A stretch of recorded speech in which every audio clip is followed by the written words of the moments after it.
Hello everyone, welcome और welcome back to my channel. So मैं हूं भारती और आज आप लोगों के लिए लेकर आई हूं डार्क पैशनेट लव का एपिसोड नंबर 9। तो चलिए ज़्यादा बातें ना करते हुए हम कहानी के अगले भाग की तरफ बढ़ते हैं, जहां सुकून और शाश्वत बड़े ही आराम से सो रहे थे। वहीं दूसरी तरफ शहर से दूर एक होटल रूम में दो लोगों की तेज सांसों की आवाज़ पूरे कमरे में गूंज रही थी। दो बदन पूरी तरह से एक दूसरे से लिपटे हुए थे, बस उनके ऊपर एक वाइट कलर की बेडशीट थी। लड़का और लड़की दोनों ही पूरा पसीने से लथपथ थे। कई घंटे तक दोनों एक साथ रहे। Shruti baby, you are looking so awesome. सच में तुम्हारी खूबसूरती का कोई जवाब नहीं। वो लड़का अपने पास लेटी लड़की यानी कि श्रुति से मदहोश हो देने वाली आवाज में बोला। ये लड़की कोई और नहीं बल्कि श्रुति थी, जो कि अभी अपने बॉयफ्रेंड के साथ थी। उस लड़के की बात सुनकर श्रुति के होठों पर स्माइल और बड़ी हो गई थी। इसी तरह दोनों ने पूरी रात भी एक साथ गुजारी। अगली सुबह श्रुति धीरे से बेड पर से नीचे उतरी और लड़खड़ाते हुए वॉशरूम की तरफ बढ़ गई। वो वॉशरूम में जाकर बाथटब में लेट गई। अभी भी उसके होठों की स्माइल और भी बड़ी हो गई।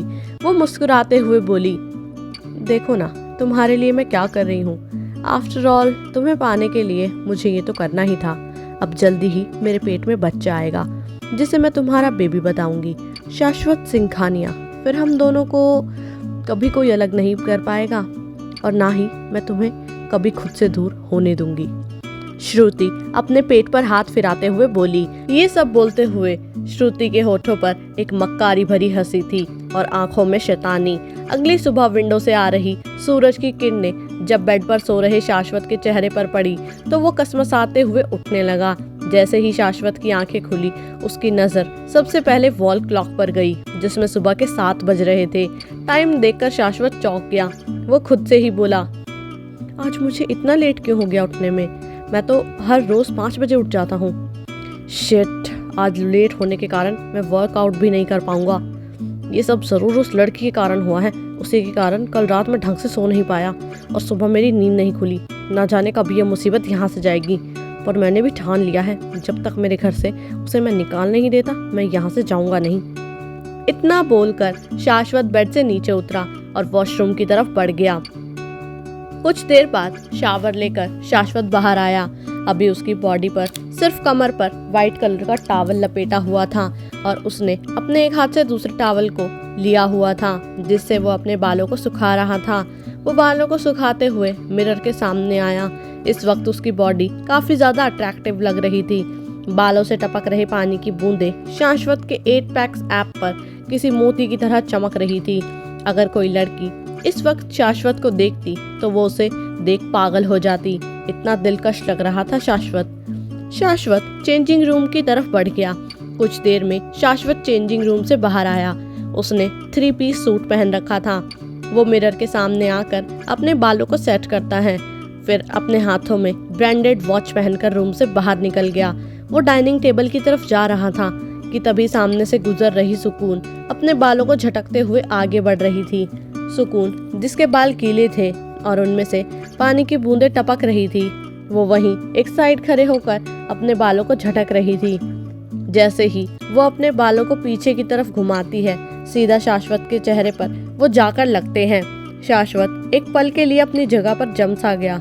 सुकून के बालों से आ रही भीनी भीनी खुशबू को महसूस कर शाश्वत उसमें कहीं खो सा गया था। उसके कदम अपने आप ही उस जगह पर रुक गए और वो अपनी गहरी निगाहों से सुकून की तरफ देखने लगा। इस बात से अनजान सुकून अभी भी अपने बालों को झटक रही थी। अचानक ही शाश्वत अपने सेंस में वापस आया और वो सुकून की तरफ देख गुस्से से बड़बड़ाया, उफ, आफत की पुड़िया, सुबह सुबह ही मेरी आंखों के सामने आ गई। ये लड़की मुझे परेशान करने का एक भी मौका नहीं छोड़ती, इसे तो मैं छोड़ूंगा नहीं। वहीं सुकून भी डाइनिंग टेबल की तरफ बढ़ रही थी। जैसे ही वो अपने कदम आगे बढ़ाती है, फर्श पर गिरे पानी के कारण वो स्लिप हो गई, पर इससे पहले कि वो नीचे गिरती, शाश्वत जल्दी से उसे अपने लंबे कदमों को बढ़ाकर उसे अपनी मजबूत बाहों में सुकून को पकड़ लेता है। शाश्वत ने सुकून को उसकी कमर से पकड़ रखा था। सुकून ने डर के कारण अपनी आंखों को बंद कर दिया था। शाश्वत की नजरें सुकून के खूबसूरत चेहरे पर ठहर गई। सुकून की इतनी खूबसूरत और मासूम चेहरे को देखकर शाश्वत के दिल की धड़कन बढ़ गई। वहीं सुकून को जब कुछ दर्द का एहसास नहीं हुआ तो वो अपनी आंखें खोलती है और खुद को शाश्वत की गोद में पाकर वह चौंक गई। छोड़िए मुझे, आप ये क्या कर रहे हैं? प्लीज छोड़िए मुझे। सुकून खुद को शाश्वत की पकड़ से छुड़ाने की कोशिश करते हुए बोली। जैसे ही शाश्वत ने ये सुना उसे गुस्सा आ गया और उसने एक झटके से सुकून को नीचे छोड़ दिया। पर इससे पहले सुकून नीचे फर्श पर गिरती, पीछे से दादी की आवाज आई, सुकून बेटा। जैसे ही शाश्वत ने दादी की आवाज सुनी उसने तुरंत ही सुकून के हाथों को पकड़कर उसे गिरने से बचा लिया। थैंक गॉड बेटा, तुम्हें कुछ नहीं हुआ, तुम ठीक तो हो ना? शाश्वत ने सुकून को जब खड़ा किया तो दादी उसके पास आकर उसे ध्यान से देखते हुए बोली। दादी के चेहरे पर खुद के लिए इतनी चिंता और फिक्र के भाव देख सुकून दादी के हाथों को पकड़कर उनसे बोली, हाँ दादी, मैं बिल्कुल ठीक हूँ, मुझे कुछ नहीं हुआ है।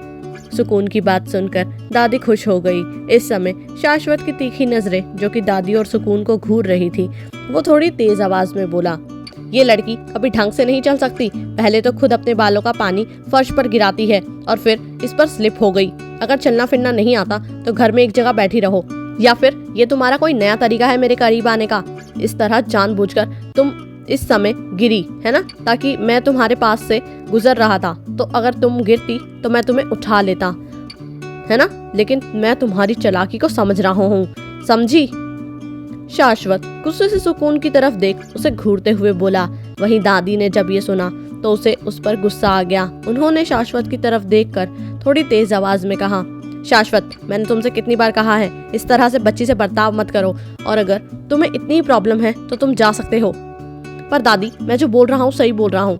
अगर मैं नहीं होता तो अब तक ये लड़की नीचे गिर गई होती, लेकिन नहीं, मैंने इसे बचाया। ऊपर से आप मुझे ही सुना रही हैं, भलाई का तो जमाना ही नहीं है। नाराजगी के साथ शाश्वत दादी से बोला। दादी ने ये जब सुना तो वो चुप हो गई, क्योंकि वे भी जानती थी कि सुकून को बचाने वाला शाश्वत ही है। वहीं सुकून तो हैरान थी, वो बड़ी आंखों से शाश्वत को घूर कर देख रही थी। देखो तो जरा कैसे बड़े अच्छे बन रहे हैं, इन्होंने पहले जानबूझकर मुझे नीचे गिराया, फिर जब दादी की आवाज सुनी तो मुझे बचाने का नाटक करने लगी। मैं सब समझती हूँ शाश्वत सिंघानिया, कितने चालाक हो तुम।